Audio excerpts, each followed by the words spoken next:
करते हैं आज चंद्र ग्रहण पर।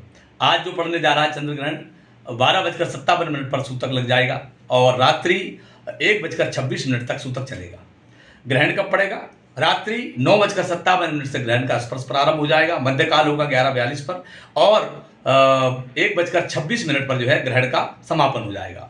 अब इस ग्रहण का हम लाभ कैसे ले सकते हैं? हमारे परम आदरणीय शुक्ला जी सुक्ताल से उन्होंने प्रश्न किया है कि महाराज जी, घर में हमारे सूतक रहता है, जब ग्रहण पड़ता है तो 3 प्रकार का सूतक माना जाता है, मरण का, जन्म का और ग्रहण का। तो तीनों सूतक एक जैसे होंगे, तो जब सूतक घर में है तो घर में साधना कैसे कर सकते हैं, घर में पाठ कैसे कर सकते हैं? तो उनका उत्तर हम देंगे आपको। तो दूसरा उन्होंने प्रश्न किया है कि रात्रि में स्नान कैसे कर सकते हैं? शास्त्र में स्नान के लिए तो प्रातःकाल सूर्योदय के बाद लिखा है, तो रात्रि में स्नान कैसे करेंगे? तो इसके दोनों के उत्तर, तीनों के उत्तर हम देंगे। तीसरा प्रश्न उन्होंने किया है कि दीपक जला सकते हैं क्या? तो ये 3 प्रश्न उनके हैं, तीनों प्रश्नों के उत्तर हम आपको देंगे। तो सबसे पहली बात हम आपको बताएंगे कि शास्त्र ने ये निर्देश किया है कि 3 प्रकार के सूतक जो होते हैं, जन्म का, मरण का और ग्रहण का।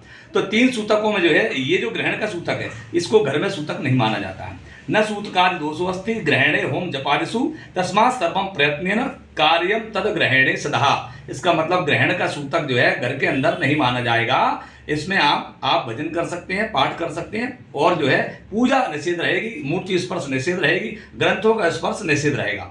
इसमें दूसरा आपका उत्तर प्रश्न आया कि रात में स्नान कैसे करेंगे? धर्मशास्त्र हमारा कहता है पुत्र जन्मनि यज्ञ च तथा संक्रामणे रभे राहुष्य दर्शनम कार्यम प्रशस्तम नान्यथा नसिहि। जन्म में, यज्ञ में, संक्रांति में और ग्रहण में 4 ऐसे अवसर हैं जिनमें हम रात्रि में स्नान कर सकते हैं। और इसके बाद में जो है अब बताएंगे आपको कि हमें साधना कैसे करना है। ये बहुत बढ़िया बात है। जिनकी राशि पर अशुभ प्रभाव आ रहा है उनके लिए विशेष रूप से हम निवेदन करेंगे कि अशुभ प्रभाव जिन पर है वो व्यक्ति जरूर जो है इस साधना का उपयोग करेंगे और जो है उसका लाभ बराबर लेंगे। यानी आपको करना क्या है कि स्पर्श काल का समय जब आएगा, यानी 9:57, इसके पहले आप स्नान कर लेंगे। स्नान करने के बाद ठीक 9:57 पर अपनी आसन पर बैठ जाएंगे।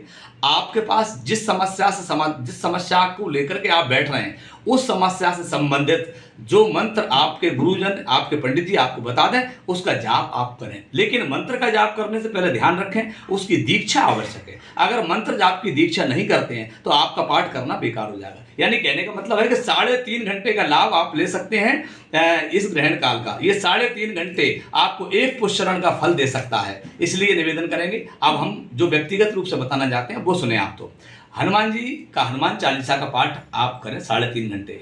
उसके लिए केवल इतना सा करना है, जो मनोकामना हो उसके लिए आचमन किया आपने, पवित्रीकरण किया, एक संकल्प थोड़ा सा रख लेंगे हाथ में कि मेरे मन में ये बात है, मेरा व्यापार नहीं चल रहा है, मुझे राजनीतिक लाभ चाहिए, या मुझे जो भी आपकी समस्या उसको लेकर संकल्प कर लेंगे और बैठ जाएंगे आसन लगा करके अपनी, और एक दीपक और अगरबत्ती लगा करके अपने सामने बैठ जाएंगे। बैठ करके 3.5 घंटे उठना नहीं है, 3.5 घंटे 1:26 जैसे ही हो आप अपनी आसन छोड़ दीजिए। आसन छोड़कर आसन के लिए जल डाल दीजिए। जल डाल करके जो है आप जो है स्नान करने के लिए चले जाइए। स्नान करने के बाद फिर अब लगभग 1:30 बज गया है, स्नान के बाद 2 बज जाएगा, आपको घर में साफ सफाई होगी, साफ सफाई के बाद 3 बज जाएगा, तो 4 बजे ब्रह्म मुहूर्त प्रारंभ हो जाता है। स्वयं नहीं करना है स्नान के बाद, 4 बजे ब्रह्म मुहूर्त प्रारंभ हो गया, आपका पूजन प्रारंभ जो प्रतिदिन का है दैविक पूजन है वो आपका प्रारंभ हो जाएगा। तो फिर भी अगर किसी को ऐसा लगता है कि कोई और जानकारी चाहते हैं तो हमारे ये वीडियो को सब्सक्राइब करें और लाइक करें और शेयर करें ताकि अधिक से अधिक लोग इसका लाभ ले पाएंगे।